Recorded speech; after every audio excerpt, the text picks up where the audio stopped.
오늘 누가복음 42번째 강해입니다. 네. 올해까지만 이렇게 누가복음을 하고요. 내년부터는 우리가 이제 맥독에 따라서 그 본문 함께 묵상하고 함께 그 본문 가운데 또 정해서 같이 말씀을 또 나누도록 하겠습니다. 오늘 본문이 포함된 20장의 전체적인 주제는 이 권위와 권한에 대한 내용입니다. 사실 오늘 본문 같이 읽지는 않았지만 바로 전에 어떤 일이 있었냐면 예수님께서 드디어 예루살렘에 들어가십니다. 그리고 들어가셔서 하신 일 가운데 첫 번째가 뭐냐면은 예루살렘 성전을 척결하시는 사건이었어요. 우리 잘 알고 계시죠? 그 장사치들이 그 성전에서 막 장사하고 있었고 흠 있는 재물들을 막 팔고 있었고, 그래서 그 장사치들이 하는 그 모든 그 장사판들 다 엎고 다 쫓아내고 그러한 일들을 하셨습니다. 그렇게 하니까 이 제사장들이 예수님을 찾아왔습니다. 도대체 당신이 무슨 권위를 가지고 무슨 권한을 가지고 이런 일을 하는 것이냐 이렇게 따져 물은 것이죠. 이 도발적인 질문에요, 예수님은 뭐라고 얘기하시냐면요, 오히려 되묻습니다. 그러면은 세례 요한은 그가 세례를 베푼 것은 어떤 권한으로 준 것이냐 이렇게 물어본 것이죠. 사실 세례 요한은 모든 이스라엘 사람이 그 세례 요한의 권위를 인정했습니다. 그래서 대제사장들과 율법 교사들은 이 예수님의 질문에 함부로 대답을 할 수가 없었어요.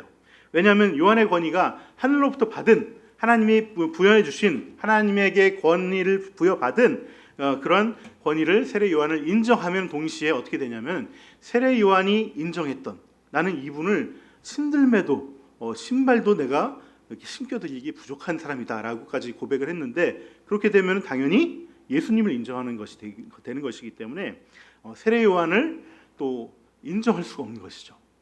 또 그렇다고 세례 요한을 인정하기 않으려다 보면은 어떻게 됐습니까? 많은 그 이스라엘 백성들이 세례 요한을 되게 추앙하고 있었는데 이들을 손가락질 하고 비난할 것이기 때문에 이렇게도 못하고 저렇게도 못하는 그러한 상황이 돼서 우리 모르겠다 이렇게 답을 하고 맙니다. 그러자 예수님이 나도 내 권위의 원천에 대해서 말하지 않겠다 이렇게 대답을 하시죠. 그리고 나서 우리가 같이 읽은 9절 말씀부터 19절 말씀에 이 비유, 포도원의 비유 말씀을 하신 거예요. 네. 예수님은 자신의 권위와 권한에 대해서 직접적으로 이렇게 말씀하시지 않으셨지만 이 비유를 통해서 내가 하나님이 보내신 하나님의 아들이고 내가 그 권위를 가지고 있어, 그 권한을 가지고 있어라고 비유를 통해서 가르쳐 준 겁니다. 그리고 동시에 너희는 지금 나에게 주어진, 하나님께서 주어진, 아버지가 나에게 주어주신 그 권위와 권한을 너희도 인정하고 있지 않구나라고 깨닫게 하신 말씀을 하고 계신 것이죠. 많은 사람들이요, 이 현대 사회를 살아가면서 피로를 호소하고 있습니다. 힘겨워하고 있습니다. 그 피로의 원인, 힘겨움의 원인이 여러 가지가 있는데 막중한 이런 어떤 업무들, 일들, 그리고 또 성과에 대한 압박들이 굉장히 있죠. 우리 학생들도 늘 시험 때만 되면은 굉장히 피곤해서, 더 피곤해서 공부를 더 못하는 그런 상황들이 많이 벌어지기도 합니다. 하지만 또 그 중에 하나가 뭐냐면은 바로 감정 노동으로 인해서 많이 힘들어하는 경우도 있습니다. 그냥 일만 해도 너무나 많고 또 그런데 상대방 또 비위도 맞춰야 되고 눈치도 봐야 되고 그런 게 신경 쓰여서 마음이 무거워지는 것이죠. 그래서 서점에 가면 이런 책들이 늘 요즘 보면 있습니다. 뭐냐면은 상대방 기분 너무 맞추지 말아라, 너 소신껏 살아라, 또 너무 이타적으로 살지 말아라, 뭐 이런 유의 타이틀을 가진 책들이 인기를 끌고 있습니다. 다 이런 감정 소모가 우리의 삶에 피곤함을 주고 힘들게 하기 때문에 이런 책들이 또 유행을 타고 있습니다. 하지만 그렇다고 또 너무 자기 방식대로, 자기 기분대로 내 감정 중심으로 살아가면요, 또 이 관계에서 불협화음들이 생겨나게 되죠. 그래서 그런 삶들도 역시 결과적으로 우리를 힘들게 하고 피곤하게 합니다. 불편과 불안을 만들어낼 때가 많습니다. 요즘 그 젊은 친구들 보면은 이 공동체와 어떤 그 집단, 어떤 나라, 사회에 오래된 이 권위주의 문화에 반발해서 페미니즘에 열광을 한다거나 어떤 개인주의로 그 탈출구를 모색하려는 또 젊은 세대들이 많이 있습니다. 하지만 이러한 기존 권위주의에 대해서 무작정 반발하기 위한 반발을 위한 어떤 탈출구로 이런 것들을 붙잡으면은 오히려 집단 이기주의가 생기고 또 극단적인 개인주의가 생기게 되는 것이죠. 그래서 그냥 나 혼자 잘 살면 돼라고 하면서 각자 도생의 길을 걷거나 아니면 혹은 저 무리들, 저 집단들은 내가 도저히 용납할 수 없어 라면서 어떤 기성세대와 젊은 세대가 또 갈등하고 또 남자와 여자가 갈등하고 가진 자와 못 가진 자가 이렇게 갈등하게 되는데 이렇게 계층 간의 갈등이 깊어지고 또 그 속에서 개인은 개인 나름대로 또 이렇게 고립되어지면요. 휴지 좀 주시겠어요? 피를 흘리며 설교를 하긴 또 처음입니다. 이렇게 되면요, 개인이 자꾸 나눠지면요, 개인은 더욱더 고립되어 갑니다. 그리고 점점 불안해지고요, 이 차가워진 관계로 인해서 이 사회 속에서 또 다른 감정의 우울이나 또 피로함을 갖게 되는 것이죠. 저는 이렇게 되는 여러 가지 이유가 있겠지만 저는 그 가장 근본적인 원인 중에 하나를 각자 내 삶의 바탕, 즉 내 삶을 어느 권위에 세우느냐, 이 부분에 있어서 잘못된 권위를 두고 살아가기 때문에 그런 것이다라고 저는 생각을 합니다. 우리는 각자 저마다의 삶의 권위를 나름 두고 살아갑니다. 아무 생각 없이 살아가는 사람처럼 보이는 사람들이라 할지라도 자기만의 어떤 기준이 있고요, 자기만의 철학이 있고 그게 맞고 틀리기를 떠나서 이래야 마땅하다는 나름의 기준이 있고요, 그 기준을 자기 삶의 권위의 근거로 삼고 살아갑니다. 그래서 어떤 사람들은 자기 삶의 권위를 자기 자신의 유익으로 삼을 때가 있어요. 그래서 나에게 유리하면 맞는 거고 불리하면 거부합니다. 이번 그 탄핵 전국 속에서 우리 윤 대통령 말고요, 윤모라는 또 국회의원이 난 탄핵 부결할 거야, 이렇게 대놓고 얘기합니다. 그리고 그 이유는 난 정권 뺏기기 싫어, 이렇게 얘기합니다. 원칙도 없고 대의도 없고 명분도 없습니다. 그냥 자기에게 유익이면은 그게 다인 것이죠. 이런 분들은 삶을 생존 원리로 살아가는 사람들이에요. 내가 살아남고 내가 배부르고 나를 위해서 세상을 도구로 삼는 사람들의 모습인 것이죠. 반면에요, 또 이 옆 극으로 가가지고 너무 이타적으로 살아가시는 분들도 계십니다. 이타적으로 살아가신 삶이 너무나 귀하고 또 소중한 그런 본받을 만한 또 삶이지만 안타까운 점은 그 이타적인 삶에 원칙이 없다는 거예요. 원칙이 없어요. 그냥 참고 참으며 살아가는 것이죠. 자기는 없고 남의 기준만 맞춰주려고 살아가는 것입니다. 남을 맞춰주는 것이 틀리다는 것이 아니라 남을 맞출 때도 원칙을 가지고 우리가 맞춰줘야 한다는 것입니다. 그게 안 되면은 여러 가지 문제가 발생이 되는 것이죠. 그래서 맞춰주고 나서도 후회하고 또 나 탈탈 털렸어 라고 얘기하기도 하고 또 힘들어하고 탈진합니다. 사실 이런 분들은 겉으로는 남을 맞춰주는 것 같지만 사실은 자기 나름의 기준에 자기를 맞추는 거예요. 어떤 불안이라는 것 때문에 남을 맞춰줄 때가 많이 있습니다. 그래서 후회하고 탈진하게 되는 경우가 많다는 것이죠. 제가 복음서를 읽을 때마다 느껴지는 것은요, 예수님 볼 때마다 제가 느껴지는 것은 거의 그렇게까지는 안 하셔도 됩니다. 그것은 예수님께서는 생각보다 굉장히 까칠하신 분이시다 라는 것이죠. 한없이 받아주시고 한없이 사랑을 베푸시는 분처럼 보이지만 군데군데 절대 허락하지 않고 절대 물러서지 않고 오히려 나를 세우고 정면 돌파하시는 모습들을 많이 보게 됩니다. 예수님은 어떻게 이렇게 한없이 자비로우시면서 동시에 한없이 담대할 수 있을까? 그 이유는 그분께서 자기 사역의 권위를 자기 자신에게 두지 않으셨기 때문에 그래요.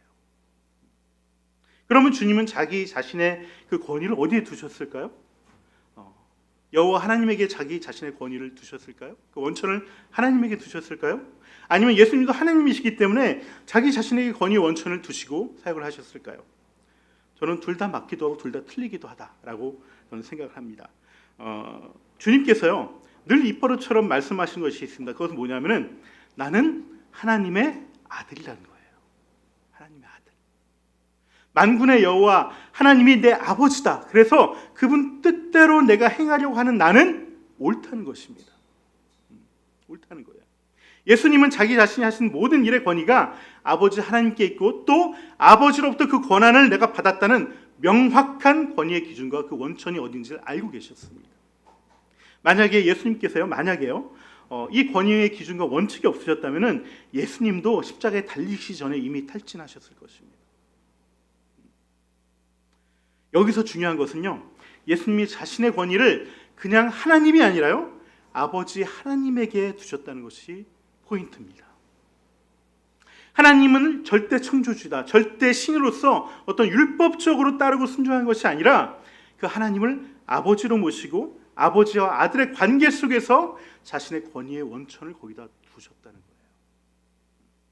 여러분, 기독교는요, 단순히 하나님을 믿는 종교가 아닙니다.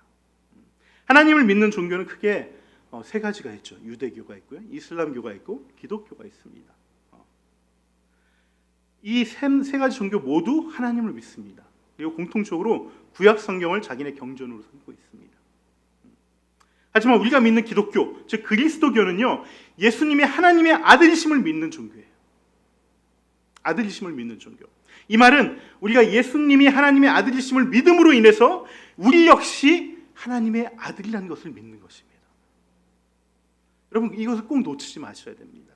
우리가 이제 하나님의 아들을 믿음으로써 이제 내가 이제 사단의 자녀였다가 하나님의 아들이 되었다, 하나님의 자녀다가 되었다는 것을 믿는 것이에요. 그래서 초대교회 성도들은요, 자신이 기독교인이라는 것을 그때는 되게 비밀리에 믿었잖아요. 걸리면 이게 또 박해를 받고 이렇게 처형을 당할 수 있기 때문에 암호를 댔습니다. 그 암호가 바로 익투스라는 겁니다. 익투스. 바로 우리 강대상 뒤에 있는 이 물고기 모양과 이 앞글자, 헬라어 앞글자, 예수 크리스토스 데우스 히오스 소테르, 이 앞글자를 따서 익투스라고 얘기합니다. 이 얘기가 뭡니까? 예수님은 하나님의 아들이다. 그리고 우리의 구원자다. 여러분, 예수 그리스도는요, 하나님의 아들이면서 그리고 그 아들을 믿는 우리 역시 하나님의 자녀가 되는 그것이 구원이에요. 자녀가 되는 것이 구원이에요. 천국 가는 게 구원이 아니고요, 그건 결과로 가는 것이고 우리가 자녀가 되는 게 구원입니다. 그것을 믿음이라고 고백하고 그것이 내 본분이라고 여기고 이것이 복음이라고 여겼다는 것입니다. 여러분도 저도 여러분도 항상 나와 하나님과의 관계, 아버지와 나의 관계, 교회와 아버지와의 관계, 그 속에서 권위의 원천을 두시고 살아가시길 바랍니다. 그래서 주님은요, 당신의 권한을 누구로부터 받았어라고 물었을 때 바로 대답하지 않으셨어요. 내가 하나님의 아들이야 라고 얘기하지 않았습니다. 왜 얘기 안 하냐면은 내가 하나님의 아들이야, 내가 메시아야 라고 말하면은 이 얘기가 더 복잡해져요. 왜? 너가 하나님의 아들인 근거를 대봐. 그 이유를 대봐. 어떻게 너가 하나님의 아들이야? 이렇게 또 얘기가 또 다른 데로 가니까 예수님은 그냥 이미 깔고 가는 거예요. 이 비유를 통해서 내가 하나님의 아들이라는 것을 전제 조건으로 깔고 가면서 하나님께서 아들을 보내신 이유가 무엇인지 가르쳐주고 깨우쳐주려고 비유의 말씀을 바로 말씀하신 것입니다. 그래서 우리 잠시 이 비유의 말씀이 무엇인가를 함께 이해해 볼 필요가 있습니다. 여러분, 예수님은요, 한 포도원에 대해서 비유를 하셨습니다. 이 포도원은 어떤 주인이 있었는데 이 주인은 이 땅을 가지고 있죠. 포도원을 가지고 있죠. 근데 멀리 이제 여행을 갑니다. 그러면서 이 포도원을 그냥 놔두는 것이 아니라 이제 포도원 지기들에게 이 포도원을 맡깁니다. 그럼 포도원 지기는 열심히 이 포도 농사를 져서 이 포도가 수확할 때가 되면은 어떻게 합니까? 이 소출의 얼마를 주인한테 주고 나머지를 자기 사구로 받게 되는 것이죠. 그래서 멀리 가 있던 주인이 이제 포도 수확철이 되니까 이제 종을 보냅니다. 자기 종을 보내서 가서 거기 포도에서 나는 포도에 나온 그 열매를 좀 가져오너라, 이렇게 보냈던 것이죠. 근데 이 포도원 지기들은 이 종을 보고서 이 종을 구타하기 시작합니다. 때리기 시작합니다. 그리고 이 열매를, 소출을 주기는커녕 빈손으로 주인에게 돌려보냅니다. 말이 안 되는 일이죠. 한마디로 포도원을 주인으로서 그 권위를 인정하지 않은 것입니다. 하지만 포도원 주인은요, 뭔가 오해가 있나 보다. 얘네가 내 말을 못 알아듣나 보다. 그래서 또 다른 종을 보냅니다. 근데 똑같이 그 종도 때리고 구타하고 빈손으로 주인에게 돌려보낸 거예요. 이상한데? 얘네들이 뭔가 좀 잘못 알고 있는 것 같다. 그래서 또 다른 종을 보냅니다. 또 역시 때려서 주인에게 돌려보냅니다. 이쯤 되면은 이게 오해도 아니고 이거는 정말 나를 반역하는 것이구나. 나를 거부하는 것이구나. 내 권위를 인정하지 않는 것이구나. 나를 주인으로 여기지 않는 것이구나. 이런 생각을 하게 되겠죠. 그래서 화를 내야 됨에도 불구하고 하나님은요, 이 포도원 주인은 하나님을 의미하는 것인데, 이 포도원 주인은요, 이번에는 자기 아들을 보냅니다. 아들을. 본문 워딩, 오늘 원문 워딩대로 말씀드리면 포도원 주인은 아들을 보내면서 설마 얘들이 내 아들까지 어떻게 하진 않겠지. 내 아들을 보냈는데 그 아들을 또 이렇게 빈손으로 돌려보내지 않겠지. 근데 이 아들을 빈손으로 돌려보내는 게 아니라 이번엔 아예 죽여버렸어요. 저자가 상속자인데 저 상속자를 내가 죽이면은 이 포도원 우리가 가로챌 수 있다 라고 하면서 이 아들을 죽여버린 것이죠.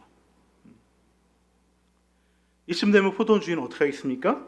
이들을 가만두지 않겠죠. 이들을 죽이고 포도원을 다른 포도원 지기들에게 맡겨야 되는 게 맞습니다. 예수님에게 이 비유 얘기를 들은 대제사장과 율법 교사들도요, 그런 일 있어서는 안 되죠. 그렇지 않아야 됩니다. 이렇게 얘기를 할 정도였어요. 정말 말도 안 되는 일이 일어난 것이죠. 여러분은 이 비유를 듣고 어떤 마음이 제일 먼저 드시나요? 제가 두 가지 예를 드리겠습니다. 하나, 포도원 지기들 정말 너무했구나. 이놈들 정말 죽일 놈들이네. 그런 마음이 앞서시나요? 아니면 둘, 포도원 주인 바보 아니야? 왜 저렇게 하지? 어떤 마음이 먼저 드시나요?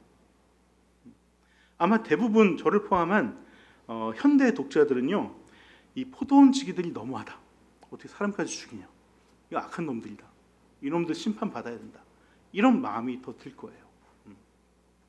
하지만 예수님의 당시의 고대의 독자들은요, 아마도 포도원 지기도 악하지만 이놈들도 죽일 놈들이지만 이 주인이 이해가 안 가는 거예요. 아니 이걸 왜 3번씩이나 종을 보내? 아들까지 왜 보내? 그냥 가서 짓밟아 버려야지. 주인이 이해가 안 가는 겁니다. 주인이. 당시로서는 주인이 이런 주인이 있다는 걸 상상조차 할 수가 없어요. 그래서 이 포도원 비유가 말하고자 하는 것이 뭐냐면요, 이 포도원 비유가 말하고자 하는 것은 포도원 지기들의 악함도 말하고 있지만 이렇게 하나님께서는 참고 참으며 사랑과 은혜를 베풀고 있고 인내와 긍휼을 포도원 지기들에게 베풀고 있다는 거예요. 심지어 아들까지 희생해서라도 이들을 기다리고 자비를 베풀고 있다는 것이 이 비유의 핵심이에요. 이 비유의 핵심. 그래서 주님의 이 진짜 비유의 뜻을 다시 한번 설명해 주는데 그것이 바로 모퉁이 돌, 모퉁이 머릿돌을 가지고 말씀을 하십니다. 이 말씀은요, 시편 118편에 나오는 말씀을 주님께서 다시 인용하신 건데요. 시편 118편을 보면 어떤 내용이냐면은 시인이 줄곧 하나님을 찬양합니다. 왜? 하나님이 나를 살려주시고 나의 편이 돼주시고 나를 구해주시고 이런 인자하심과 하나님의 힘대심 때문에 내가 죽음마저도 피해갈 수 있다라고 찬양을 하는 것이죠. 그래서 주님이 나를 징계하셔도 나를 구원의 문을 지나서 구원받게 하신다. 이것이 바로 118편의 이야기입니다. 그 중에서 제가 17절부터 21절까지 23절 말씀까지 같이 한번 읽어볼까요? 내가 죽지 않고 살아서 주님께서 하신 일을 선포하겠다. 주님께서는 엄히 징계하셔도 나를 죽게 내버려 두지는 않으신다. 구원의 문을 열어라. 내가 그 문들로 들어가서 주님께 감사를 드리겠다. 이것이 주님의 문이다. 의인들이 그리로 들어갈 것이다. 주님께서 나에게 응답하시고 나에게 구원을 베푸셨으니 내가 주님께 감사를 드립니다. 집 짓는 사람들이 내버린 돌이 집 모퉁이의 머릿돌이 되었다. 이것은 주님께서 하신 일이니 우리의 눈에는 기이한 일이 아닌가. 이것이 118편의 내용의 일부입니다. 이것을 이용해 오신 거예요. 무슨 말이냐면은 설마 하나님께서 이 죄인들 가만히 두겠어? 나도 그 죄에서 벗어나지 못하는데 나를 가만히 두실까? 내가 지금 이 어려움을 당하는 것은 내가 죄를 지어서 너무나 당연할지도 몰라. 이거 내 무덤 내가 판 거야. 라고 시인은 섣불리 속단하거나 절망하지 말라는 거예요. 그러지 말라고 이 시를 진 겁니다. 내가 아무리 죄를 지어도 하나님을 경외하고 하나님께 피하면 하나님을 나를 구하고 나를 의인으로 다시 세워주시고 구원의 문을 지나가시게 한다는 것입니다. 이것을 한마디로 표현한 것이 바로 집 짓는 사람들이 내버린 돌이 집 모퉁이의 머릿돌이 되었다는 거예요. 여러분, 이스라엘은 돌이 굉장히 많거든요. 다 집들을 석재로 집을 짓습니다. 그래서 집을 지을 때 가장 중요한 게 뭐냐면 기준돌을 맨 처음에 딱 세워야 돼요. 머릿돌을 딱 세워야 되는데 이 머릿돌이 굉장히 중요합니다. 머릿돌이 반듯하지 않으면은 그 뒤에서 이어진 그 벽이 되는 돌들이나 위로 올라가는 기둥들이 다 삐딱삐딱해져서 집을 지을 수가 없어요. 그래서 집 짓는 사람들은요, 가장 심혈을 기울이는 것이 이 모퉁이 돌을 세우는 것, 머릿돌을 세우는 것이 굉장히 중요합니다. 그래서 여기에 많은 시간과 노력을 기울이는데 그래서 아무 돌이나 놓지 않고 딱 봐서 이거 모퉁이 돌이 아니야? 버려버립니다. 이거 아니네. 이건 안 돼. 이거는 머릿돌이 될 수 없어. 이렇게 버려진 돌이 많습니다. 그런데 웬걸 이렇게 생각 없이 버렸던 돌이 거기에 집이 지어져 가는 거예요. 집이 지어져 가는 거예요. 반듯한 집이, 내가 생각했던 것보다 더 훌륭한 집이 지어져 간다는 것이죠. 정말 놀라운 일이죠. 내가 생각조차 할 수 없는 일이에요. 그러니 우리 눈에 기이해 보인다라고 지금 시인이 얘기하는 것입니다. 나라는 돌은요, 나도 포기하고 심지어 내가 잘못한 것도 있는데 오히려 나라는 돌, 세상도 버리고 나도 버렸던 나라는 돌을 통해서 아름다운 집을 지어져 가고 있다는 것입니다. 여러분, 이게 하나님이 일하시는 방법이에요. 하나님은 다 반듯반듯하게 세워진 돌들 모아서 집을 지시는 게 아니라 정말 사람들이 버린 돌을 가지고 집을 지어갔어요. 우리가 보기에는 택도 없을 것 같고 도저히 승산도 없을 것 같아 보이고 내가 나를 보더라도 답이 없어 보이는데 그런 나와 나의 잘못에도 불구하고 오히려 하나님은 더 멋지고 훌륭한 결과를 만들어내신다는 것입니다. 마치 예수님처럼. 예수님은요, 하나도 흠모할 것 없이 보였습니다. 그래서 많은 사람들이 너가 무슨 메시아야? 하나님의 아들이야? 다 버려버렸어요. 하지만 그 버린 모퉁이 돌이 구원의 반석이 되시고 십자가가 세워지고 우리를 세우는 그러한 반석이 되셨다는 것이죠. 그래서 우리를 새롭게 만드신다는 것입니다. 이것이 하나님께서 일하시는 방식이에요. 하지만 여러분, 여기서 우리가 오해하지 말아야 될 부분이 있습니다.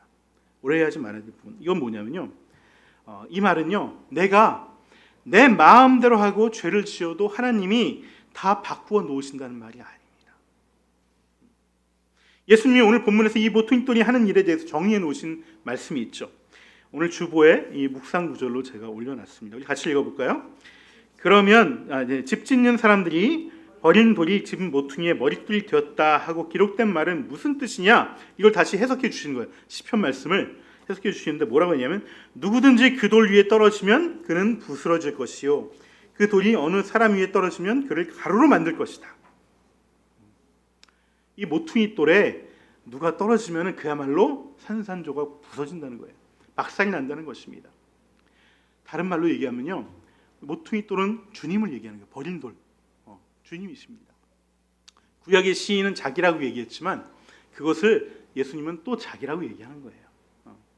구약에 하나님을 만났던 사람들은 내가 버림받은 돌이었지만 하나님께서 나라는 이 버림받은 돌을 통해서 집을 지어가는 내 인생을 지어가시는구나 라고 찬양했지만 그걸 보고서 예수님은 나도 버린 거야. 이 이스라엘에게서 버림받아서 십자가에 이렇게 달려 죽지만은 이런 주님 나를 하나님께서 다시 세우시고 구원의 돌로 구원의 반석으로 세워주신다는 의미에서 자신을 버림받은 모퉁이 돌, 머릿돌이라고 얘기하신 거예요. 근데 그 머릿돌에 누군가가 떨어지면 어떻게 된다고요? 산산조각이 난다고요. 산산조각이 난다고. 무슨 말입니까? 우리가 아버지 하나님에게 권위의 원천을 두신 그 예수님을 만나서 스스로에게 권위를 원천을 두고 살아가는 우리들, 내 자신에게 권위의 원천을 두고 살아가는 우리들에게 예수님을 만나서 내 자아가 산산조각 부서져야 된다는 것입니다. 그래야지 나라는 버린 돌도 아름다운 인생으로 세워져 갈 수 있다는 거예요. 그냥 펄펄 살아있는 내 자아 그대로 잘못 살아도 하나님이 다 회복시켜 주신다는 말씀이 아니라 주님 앞에서, 그 주님의 권위 앞에서 내 자아가 부서질 때 하나님은 예수님을 통해서 우리의 인생을 다시 세워가신다는 거예요. 여러분, 내가 부서진다는 사실에 두려워하지 마시기 바랍니다. 하나님은 단지 절대자로서 우리에게 희생을 요구하시는 게 아니에요. 마치 독수리가 자기 새끼를 벼랑에서 떨어뜨리듯이. 왜 떨어뜨립니까? 날갯짓을 배우라고. 넌 내 자식이니까 나처럼 날아야 돼 라고 하면서 자꾸 떨어뜨리죠. 이 아기 독수리는 왜 날 자꾸 떨어뜨리는 거야? 아직 젖도 안 뗐는데. 그래서 엄마한테 불만이 있을 수 있습니다. 하지만 이 독수리가 그렇게 하는 데는 내 자식이니까 그렇게 하는 것이죠. 하나님은 우리가 하나님의 자녀로서의 그 존엄과 품격과 그 놀라운 생명을 얻기 위해서 내 자아를 부수라고 하는 것입니다. 주님이란 머릿돌에 부서진 자아는요, 죽음이 아니라 죽을 것 같지만 진짜 생명을 얻게 됩니다. 우리가 그럴 때 비로소 이 모퉁이 돌이신 예수님에게 붙어서 교회 공동체로 주님의 몸으로 살아가게 되고 주님을 닮아가는 작은 예수로 살아갈 수 있게 되는 것이죠. 그래서 우리의 삶이 아들로서 거듭나고 또 더욱더 풍성해지고 우리의 내면이 단단해지는 것입니다. 여러분, 주님이란 머릿돌에 내가 부여한 나의 권위를 부서뜨리기를 축원합니다. 그럴 때 비로소 내가 주님과 이어지고 주님의 몸된 교회로 다시 거듭날 수 있는 것이죠. 여러분, 나만의 신앙, 내 기준의 신앙 쫓지 마시기 바랍니다. 내가 주님께 떨어져 부서지면 주님이라는 머릿돌에 이어지는 주님의 몸된 공동체로 자라나지만 주님이란 머릿돌이 나에게 떨어지면 난 가루가 되고 말아요. 내가 먼저 가서 주님께 부딪히고 내가 부서져야 됩니다. 그래야 비로소 내가 거듭나지고 내가 주님의 자녀가 되고 내 내면이 풍성한 생명으로 더욱더 단단해지게 되는 것입니다. 말씀의 결론을 맺겠습니다. 이 대제사장들과 율법교사들은요, 안타깝게도 그 길을 가지 않았습니다. 부서지는 길을 가지 않았습니다. 우리 19절 말씀 같이 읽어볼까요? 여기 PPT였습니다. 말씀 보시면서 읽어주시면 될 것 같아요. 제가 읽겠습니다. 율법학자들과 대제사장들은 예수가 자기네를 겨냥하여 이 비유를 말씀하신 줄을 알았다. 그래서 그들은 바로 그때 예수께 손을 대어 잡으려고 하였으나 백성을 두려워하였다. 율법학자들과요, 이 대제사장들은 예수님께서 이 비유를 하신 이유가 자기들 들으라고 하는 얘기인 줄 분명히 알았습니다. 분명히 알았는데 그럼 어떻게 됩니까? 회개해야죠. 스스로를 부스러뜨려야지요. 하지만 오히려 하나님의 아들을 잡아 죽이겠다고 예수님을 이렇게 잡으려고 했다는 것입니다. 여러분, 이 대제사장과 이 율법교사들이 받은 이 도전, 이들은 실패했지만 우리들의 신앙 속에서 늘 우리는 이 질문을 받게 됩니다. 이 도전을 받게 됩니다. 우리 역시 신앙생활하면서 이 권위에 대한 하나님의 질문을 받게 되는 것이죠. 너는 너의 인생을 어디에 권위를 두고 살아가느냐? 설교 말씀을 통해서 우리가 이것을 도전받기도 하고요, 또 지나가는 지체들의 말 속에서도 그 질문을 받게 됩니다. 이번 주 목장 모임을 하면서 우리 하세현 자매님께서 알고 계신 권사님들에게 이렇게 훌륭한 신앙을 가지고 계시면서도 이렇게 아무것도 안 하십니까? 그 직무유기입니다 라고 말씀을 했다고 합니다. 그런데 그 권사님들이 내가 무슨 직무유기를 한다고 그래? 라고 이렇게 하지 않고 거기에 동의를 했다는 거예요. 그래, 내가 지금 직무유기하고 있어. 나도 알고 있어. 라고 고백을 했다는 것이죠. 이 권사님들 제가 얘기를 들어보니까 젊었을 때 교회를 세우기 위해서 많은 헌신과 섬김을 했던 귀한 분들입니다. 하지만 이분들이요, 단순히 하나님의 권위에 원천을 두고 살아간다면은 아마 반응이 다르게 나왔을 거예요. 하나님, 저 지금 좀 쉬고 있는데 젊었을 때 저 할 만큼 했습니다. 왜 지금도 그렇게 자꾸 얘기하시는 거예요? 나 좀 쉬게 좀 내버려 두세요 라고 말할 수 있습니다. 하지만 이분들은 하나님에게 권위를 두는 것이 아니라 하나님 아버지와의 나와의 관계에 권위를 두고 있어요. 그래서 그 직무유기란 그 돌발 질문 앞에서 내가 아무리 예전에 헌신을 했었다 할지라도 그 말이 맞다고 인정할 수밖에 없는 것이죠. 왜요? 하나님 아버지께서 내가 자격이 없을 때라도, 내가 자녀이기 때문에 내가 온전치 못했을 때라도 나를 위해 아들을 보내시고 나를 위해 모든 것이 합력할 선을 이루도록 내 인생을 세워오셨기 때문에 그렇습니다. 적어도 그 아버지의 은혜를 아는 사람이라면요, 여전히 나에게는 여전히 부서질 자아가 남아있구나.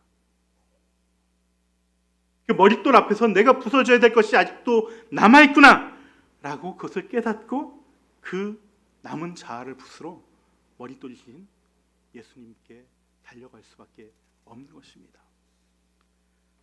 저는 오늘 여러분에게 나는 하나님 아버지와의 관계에서 권위의 원천을 두고 있는지 점검하는 표를 하나씩 드리려고 합니다.